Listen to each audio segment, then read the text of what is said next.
our live stream event with Emilie, Steffen Smith of Good Ancestors. We hope you enjoyed the video series this month.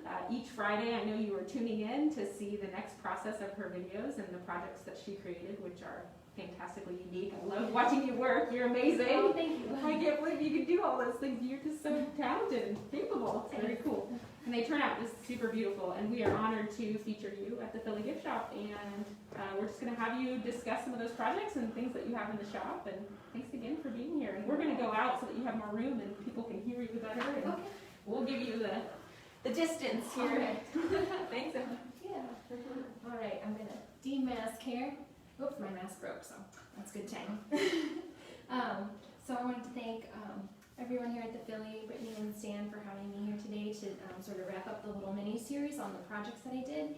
If you've been following the breadcrumbs, start with talking about the salvage lath project. So here's a piece of a print that's actually for sale here by Lori Jones at the Filley. And basically the story of the lath is that we helped my parents renovate their kitchen a few years ago, and we salvaged all the lath from tearing out the lath and plaster from the walls before they re-drywalled it. And we have all these bundles of lath, and we've been saving them to figure out what we should use them for. And kind of occurred to me that they were kind of cool and rustic, and they might make a neat frame, but I wanted them to be sort of more minimalist because they're kind of broad. So that's where I came up with the idea for the magnetic frame. And the hanger is made from some remnant suede that I purchased from another maker who had leftovers from another project. So this whole piece is kind of a recycled project. And what's cool is because they're not connected, you can put a longer piece in it or a shorter piece. Yeah, they're just kind of fun. So there's one piece here, and then I've made a few different sizes. So here's another one that's a little bit larger. I want to drop the piece here. But this is also by Lori Jones. Her work is really beautiful. So I'm hoping to have these in the Filley soon, so if you're interested in using them, they'll be here to purchase. And so the last little video I did for the breadcrumbs was, we called it the Foraged Log Project, and the story for that piece was that I was driving home with my kids actually here in town, and there were some logs sort of on the side of the road, and I pulled over and my kids were saying, "Mom, what are you doing?" And I rescued these pretty beat up logs from the side of the road, and I just loved how aged and weathered they were. And one of them was still obviously a complete circle, so we cut them into slices and very carefully sanded them because they're pretty fragile on the inside, and sealed them and made these wall hangings, which I like to put air plants in them, but they're also really cool on their own. And I tried to not really stain them with much color just to preserve the natural grain of the wood. So, and I have from these half pieces here, I'm hoping to make some bookends, but I just brought the little pieces to sort of show you how they look when they're mid-process. So those are from the breadcrumb videos. And I guess if anybody has any questions about upcycling or anything, I'd be happy to answer. So, will you tell us about my favorite piece, the piano keys behind you? Oh yeah. So I actually went to the Paramount Antique Market in Wichita with my mom a while back, like pre-pandemic times, and we found a little collection of piano keys. And the first few I actually used to make a key rack that I have in my home, and I used the knobs for the keys, but then I had 3 left over, and I just sort of played with stretching them apart. It's kind of neat to see like a deconstructed piano, I think. So it turned into a jewelry rack. So, yeah. Anybody tuning in, feel free to post your question and we will read those aloud to Emilie. Sure.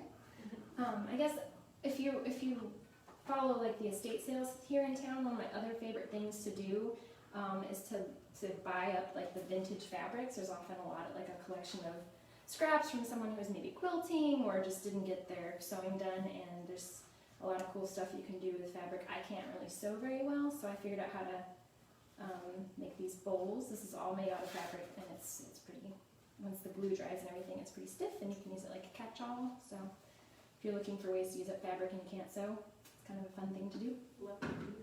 So, yeah.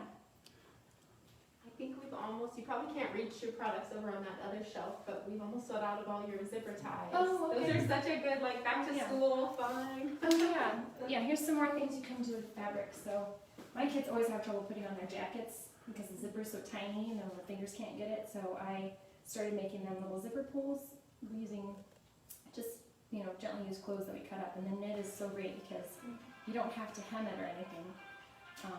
And I use them to make baby teethers and teething necklaces and things because it's so soft and it's washable. So yeah, these are one of my favorite things because they're stretchy and fun. They don't take a lot of fabric to do either, which is great. So Let's see. I can't see on the main screen. Are there any questions posted on your camera there, No. Stan? Let's see. Looks like you've got 8 people logged on right now. Thank you for watching. Yeah. Tell me about, I know for my son, I love like the rainbow dream Oh, catchers yeah. and Here, things. I've I got one of posted some of those and he has one in his room. Those are some of my favorites This too. is actually one of the first things I started making. I bought a large box of like embroidery floss at an estate sale, and it was just so fun to look at the colors. And we started picking out just different ones to make the perfect kind of rainbow. And then I found all these hoops at an estate sale also, and we just started playing from there. And I like this roving because it's kind of like a cloud, and they're just really soft and fun, and it adds some nice texture to like kids' rooms, walls, and things. So that's one of my favorites. Trying to think. What's one of your favorite all-time pieces that you've upcycled? I think the piano keys, that was just because it's really rare, in my experience, to find just loose piano keys. Yeah. I always tell my husband, if I ever see a piano on Craigslist that's free, we're getting it. You have a whole series of art. Yeah, I think there's a lot you could do with it, and especially those keys in particular are from, I think, a pretty old piano, so they just have a lot of character, and they're just pretty cool. We do a lot with cedar scraps. We made this giant headboard for our bedroom, and we had a lot of cedar left over from that, so try not to waste any of the scraps and play around with the shapes. I like to kind of just play with the geometry of the cuts and things, and so if you have leftover scraps, I think that's like a great place to start if you're interested in making stuff, because you're not out anything if it doesn't work out, because it was just scraps, if you don't want to invest a lot in wood and things that are new, just see what you have. Yeah. Because you never know What you can make. Yeah, exactly. So Let's see, you have a couple of questions. They want a close up on some of the items, like especially the piano keys. oh sure. Can we zoom in? Yeah, I'll stand Thanks, up. Sue. Hi, Sue. Sue Godwin is another artist in the gift shop here. Oh, great. Thanks for watching. Yeah, thanks for watching. She's been in our Minnesota art exhibit, which we have coming up again in January. That's right. I like that zigzag piece. It looks 3D, but Oh, it's yeah. not, is it? Yeah, no, it's just the wood grain. We tried to leave that. That's Hold it up closer. yeah. Way over here. Okay. This way. There you go. Okay. Yeah, these were scraps that we had from the headboard as well, so then we had to kind of get them the right angle, which I don't do all this solo. My husband does a lot of the saw stuff too sometimes, because we have 3 little kids, and one of us needs to be watching the kids while the other one runs the saw, so he's very much a part of it too. So You guys are a great team. yeah, we have a good time. Let's go back and show these close up. Okay, yeah, here's a close-up of, here's sort of what the wood pieces Right in look front like. of the lens. Yeah, there you go, right Here's there. what the wood looks like before. After sanding, you can see it's really weathered, and just has a lot of character to it. And then here's one of the finished pieces. And There's Willowbeth's favorite. Willowbeth is here in person. That's her favorite. Take your hand from behind it so I can see okay, through. right. There you Here go. we Now you can sorry. see what it really looks Not like. a good hand model here. So there's that piece. Yeah, the trickiest part about this one, which I can show you with the log that I have, is all of this was eaten away, so it kept kind of coming apart. So sealing that was kind of a trick to make sure that it's not going to keep falling apart in your house. So There you show that.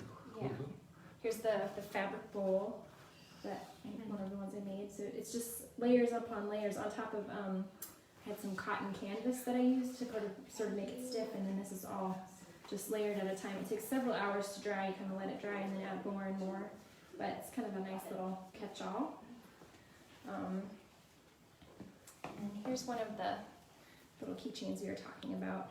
It's kind of a little macrame knot there to make it kind of interesting, but it's really soft and has a little bit of give to it for a jacket.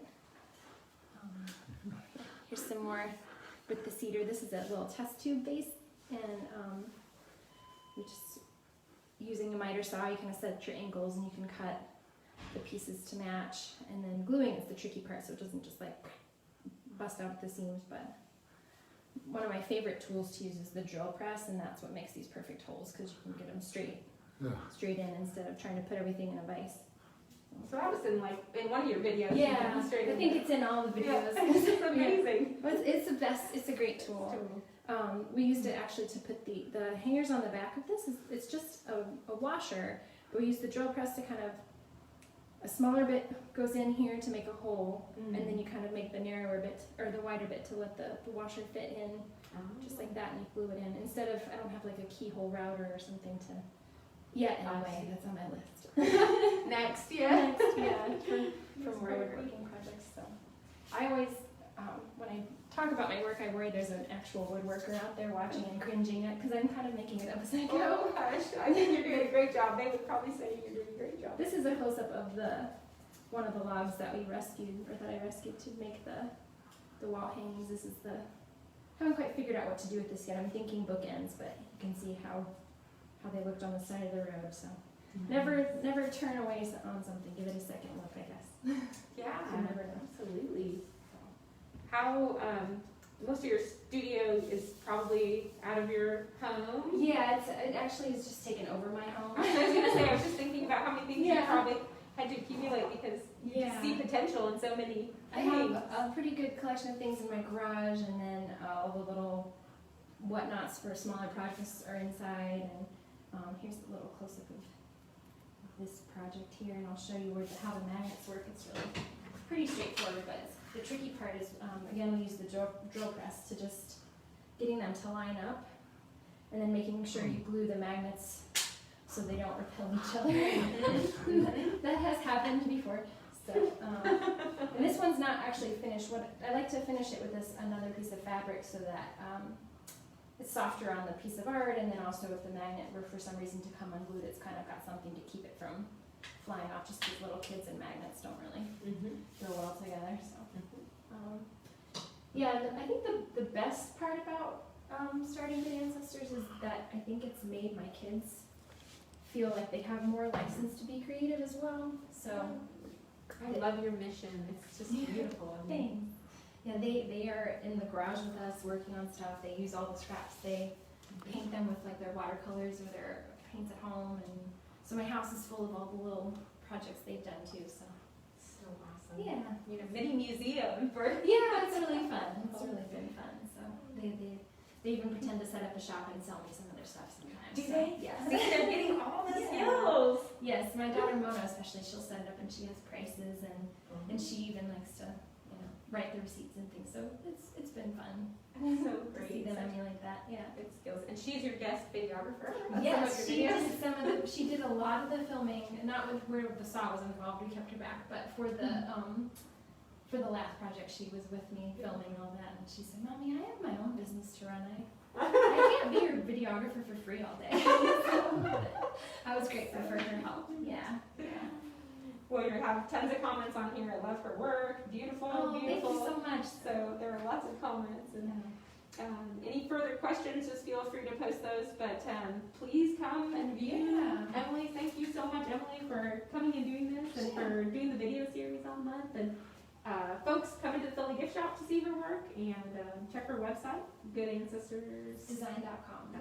Yeah, perfect. And I'm on Instagram and Facebook too, so Absolutely. yeah. I want to follow all your pages and see all your creations. So. Thank you so much for this opportunity. Thanks for watching, everybody. Have a great day. Have a great day. All right. Okay, bye.